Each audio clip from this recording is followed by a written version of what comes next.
देखिए, अभी मैं आपको वैदिक सभ्यता से संबंधित महत्वपूर्ण ऑब्जेक्टिव के बारे में बताएंगे। यदि इस वीडियो को शुरू से आखिर तक देख लें तो आपको बढ़िया से वैदिक सभ्यता संबंधित महत्वपूर्ण ऑब्जेक्टिव के बारे में समझ में आ जाएगा। हालांकि इससे पहले हम वैदिक सभ्यता के विस्तार के बारे में बताए थे। हो सकता है कि उस वीडियो को आप नहीं देखे होंगे। यदि नहीं देखे हैं तो इस वीडियो को देखने के बाद उसको भी देख लीजिएगा, ताकि और अच्छा सा आपका कॉन्सेप्ट क्लियर हो सके। तो ध्यान दीजिए, आपको वैदिक सभ्यता में यह बताए थे कि वैदिक सभ्यता वेदों पर आधारित है और वैदिक सभ्यता को अध्ययन के लिए दो भागों में बांटा गया है। पहला वाला भाग जो है वह ऋग वैदिक काल कहलाया है और बाद वाला जो वैदिक काल है वह उत्तर वैदिक काल कहलाया है। ऋग वेदों पर आधारित ऋग वैदिक काल था और अन्य तीन वेद सामवेद, यजुर्वेद और अथर्ववेद जो है इन तीनों पर आधारित था आपका उत्तर वैदिक काल। हालांकि इससे जुड़ा हुआ ऑब्जेक्टिव जो भी बनता है महत्वपूर्ण, उसको हम अभी इसमें समझाने का प्रयास करेंगे। पूर्व वैदिक काल या ऋग वैदिक काल, पूर्व वैदिक काल को ही कहा जाता है ऋग वैदिक काल। पूर्व वैदिक काल या ऋग वैदिक संस्कृति का काल किसे माना गया है? तो देखिए 1500 ईसा पूर्व से 1500 ईसा पूर्व से 1000 ईसा पूर्व के समय को 1000 ईसा पूर्व के समय को पूर्व वैदिक या ऋग वैदिक काल कहा गया, जबकि उत्तर वैदिक काल शुरू ही होता है 1000 ईसा पूर्व से। यदि उत्तर वैदिक काल पूछा जाए, उत्तर वैदिक काल तो कहना है 1000 पूर्व से ईसा पूर्व से चला था 600 ईसा पूर्व। हो सकता है आपके मन में यह भी चल रहा हो ईसा पूर्व किसे कहते हैं, तो ध्यान दीजिए अभी ईस्वी चल रहा है। आपको पता होगा 2020 के बाद 2021, 2021 के बाद 22, फिर 23, 24, 25 ऐसे चलने वाले हैं। लेकिन पहले जो है उल्टा चलता था, ईसा पूर्व में उल्टा। यदि मान लीजिए 2020 है या 2024 है तो अगला साल आ जाएगा उसमें 2023 ईसा पूर्व में, फिर 2022, फिर 2021, फिर 2020, ऐसे ही घटते घटते एक दिन जीरो हो गया और जीरो के बाद जो इधर शुरू हुआ वह ईस्वी कहलाया। तो ईस्वी के पहले वाले समय को ईसा पूर्व कहा जाता है। यही कारण है कि ऋग वैदिक काल शुरू हुआ 1500 ईसा पूर्व में और घटते घटते आ गया कहां 1000 ईसा पूर्व। तो फिर उत्तर वैदिक काल शुरू हुआ 1000 ईसा पूर्व में और घटते घटते आ गए थे 600 ईसा पूर्व। फिर तो यहाँ पर बौद्ध धर्म, जैन धर्म इत्यादि धर्म काफी तेजी से आगे बढ़ने लगा था। आर्य लोग भारत में कहां से आए थे? याद रखिएगा मैक्स मुलर के अनुसार। किनके अनुसार? मैक्स मुलर के अनुसार। मैक्स मुलर का ये कहना था कि आर्य लोग जो कि पंजाब और अफगानिस्तान में आकर के बसे हैं, यह संभवतः मध्य एशिया से आए थे। कहां से? मध्य एशिया से। यदि आपसे पूछा जाए कि आर्य लोग भारत में कहां से आए थे, तो कहिएगा मध्य एशिया से। एशिया महादेश है ना, इसके मध्य वाले भाग से आए थे। फिर वेदों के रचयिता कौन है? तो याद रखिएगा वेदों के रचनाकार है, इसी नंबर यहां पर आ गया है। वेदों के रचनाकार है महर्षि कृष्ण देवपायन वेद व्यास। आपको मुख्य रूप से याद रखना है वेद व्यास। वेद के रचयिता है वेद व्यास।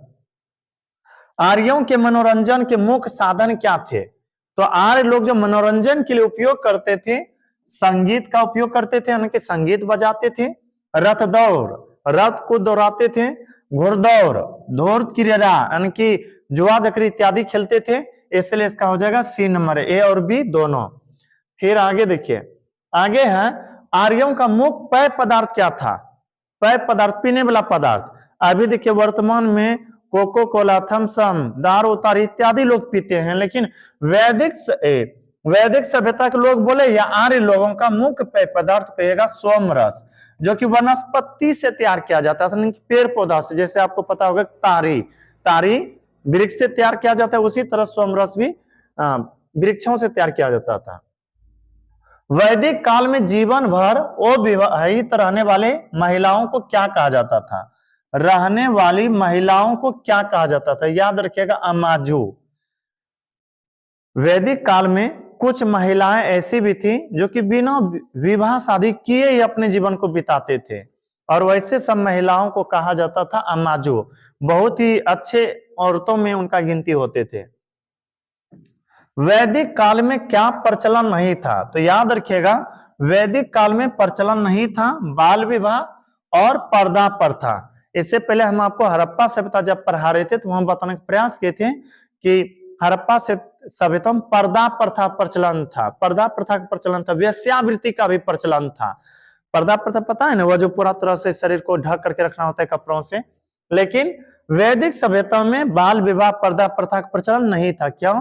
क्योंकि वैदिक सभ्यता वेद पर आधारित है, और वेद जो कि किसी धर्म के बारे में अच्छे से बताते हैं, आगे कैसे हमें चलना चाहिए, आगे कैसे बढ़ना चाहिए, उसके बारे में बढ़िया से बताते हैं।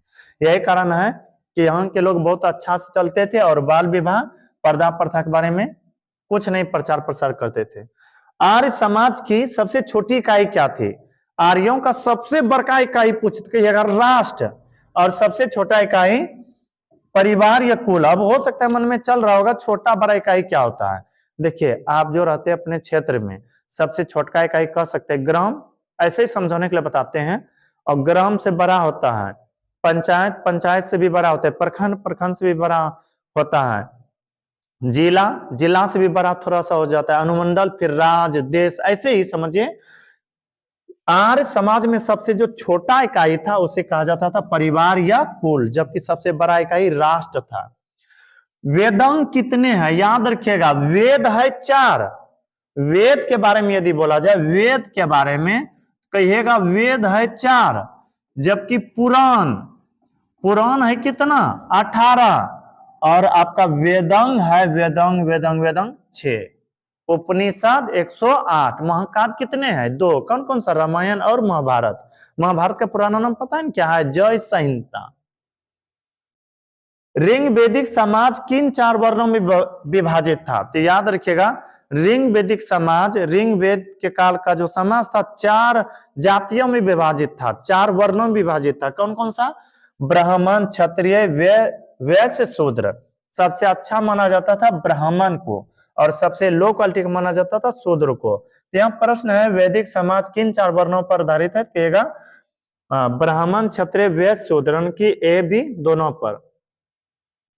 फिर ऋग वेद में वर्णित देवताओं में सबसे प्रमुख देवता कौन था? याद रखिएगा, ऋग वेद में वर्णित सबसे प्रमुख देवता जो था वह इंद्र था। क्या था? इंद्र। वैदिक सभ्यता के लोग बहुत पवित्र मानते थे इंद्र भगवान को। यही कारण है कि ऋग वेद में इंद्र के बारे में 250 बार लिखा गया है। इनके लिए 250 ऋचाओं की रचना किया गया है। ऋग वेद में सबसे पवित्र नदी का जिक्र था, कौन सा? सरस्वती। अभी देखिए, वर्तमान भारत में पवित्र नदी के रूप में माना जाता है गंगा नदी को, लेकिन वैदिक सभ्यता के लोग पवित्र नदी कहते थे सरस्वती को। भारतीय संगीत का जनक किसे कहा जाता है? तो इससे पहले हम आपको वेद के बारे में बढ़िया से बताए हैं। यदि नहीं देखे होंगे वो वाला भी वीडियो तो जाके देख लीजिएगा। वेदों के बारे में बताते हुए आपको समझाते हुए बताए थे कि वेद 4 है, जिसमें कि एक साम वेद है, साम वेद, जिसे कि आप गा भी सकते हैं, गाया जा सकने वाला वेद साम वेद है। यही कारण है कि भारतीय संगीत का जनक कहा जाता है सामवेद को। और पहली बार गाने बजाने के बारे में जो वर्णन मिला था वह सामवेद में। यही कारण है कि भारतीय संगीत का जनक कहा जाता है सामवेद को। प्रसिद्ध 10 राजाओं का युद्ध, 10 राजा वहां पर लड़े थे, जिसे कहा गया दसराग युद्ध। कौन सा कहा गया? दसराग युद्ध। किस नदी के किनारे लड़ा गया था? तो याद रखिएगा, पुरुषनी नदी के किनारे, पुरुषनी नदी के किनारे दसराग युद्ध हुआ था। योग दर्शन के प्रवर्तक कौन है? याद रखिएगा, योग दर्शन के प्रवर्तक हैं योग अभी कौन करवाते हैं भारत में सबसे ज्यादा? पता है ना? पतंजलि कंपनी के संस्थापक रामदेव बाबा। तो याद रखिएगा, योग के बारे में जैसे पूछे तो रामदेव बाबा कौन सा कंपनी चला रहे हैं? पतंजलि। कह दीजिएगा पतंजलि। योग दर्शन के प्रवर्तक है पतंजलि। न्याय दर्शन को किसने प्रचारित किया था? तो न्याय दर्शन के प्रवर्तक है गौतम, महर्षि गौतम। फिर आगे है, किस वेद में जादुई माया और वशीकरण का वर्णन है? याद रखिएगा, वेद 4 है। सबसे पुराना वेद ऋग वेद, सबसे बाद का वेद अथर्ववेद। अथर्ववेद एक ऐसा वेद है जिसमें जादू, टोना, तंत्र, मंत्र इत्यादि वर्णन है। प्रेम विवाह का भी इसी में वर्णन है। किसमें? अथर्ववेद में। यदि आपसे पूछा जाए किस वेद में जादुई माया और वशीकरण का वर्णन है, तो कहिएगा अथर्ववेद में। फिर आगे है ऋग वेद में कितने सूक्त है? तो याद रखिएगा ऋग वेद में 1028 सूक्त है। ऋग वेद में 10 मंडल है और 1028 सूक्त हैं, जबकि 10,462 ऋचाएं हैं। फिर आगे है भारत के राज्य चीन, भारत के राज्य चीन में प्रयुक्त होने वाले शब्द सत्यमेव जयते कहां से लिया गया है? याद रखिएगा यह लिया गया मुंडिको उपनिषद से। किस उपनिषद से? मुंडिको उपनिषद से। आप देखिएगा 3 मुख वाले शेर के नीचे लिखा हुआ रहता है सत्यमेव जयते, और वह लिया गया उपनिषद से। पता है ना उपनिषद कितना? 108 है उपनिषद। ऋग वेदिक कार्यों का मुख्य व्यवसाय क्या था? तो याद रखिएगा ऋग वेदिक कार्यों का वैदिक सभ्यता को 2 भागों में बांटा गया है, एक ऋग वेदिक, दूसरा उत्तर वेदिक। ऋग वेदिक का लोगों का मुख्य व्यवसाय था पशुपालन। क्या था? पशुपालन। जबकि उत्तर वेदिक जाते जाते बन गया था उद्योग धंधा पर मुख्य रूप से व्यवसाय। लेकिन यदि आपसे पूछा जाए ऋग वेदिक कार्यों का मुख्य व्यवसाय क्या था, तो कहिएगा पशुपालन। फिर है वेदों की संख्या कितना है? तो याद रखिएगा वेद 4 है। वेद कितना है? 4। और यदि इसी जगह पर आपसे पूछा जाए वेदांग कितने हैं, तो कहिएगा 6, और उपनिषद 108, महाकाव्य 2। फिर वेद शब्द का अर्थ क्या होता है? तो याद रखिएगा वेद शब्द का अर्थ होता है ज्ञान, और वेद जो है ऋग वेद, सामवेद, यजुर्वेद, अथर्ववेद, इसका रचना हुआ है संस्कृत भाषा में। फिर है आर्यों के द्वारा खोज की गई धातु कौन सी थी? तो याद रखिएगा आर्यों के द्वारा खोजा गया धातु था लोहा। लोहा धातु की खोज आर्य लोगों ने ही किया था। महाभारत का पुराना नाम क्या है? महाभारत का पुराना नाम है जय संहिता। क्या है? जय संहिता। बस इतना ही। आई होप ये वीडियो आपको अच्छा लगा होगा। यदि वीडियो अच्छा लगा हो तो हमारे वीडियो को लाइक करें। यदि अभी तक हमारे चैनल को सब्सक्राइब नहीं किया तो कर ले, ताकि जो भी इस तरह से हम वीडियो अपलोड करें वो आप तक जल्दी से पहुंच सके। अब मिलते हैं किसी अगला वीडियो में, तब तक के लिए धन्यवाद।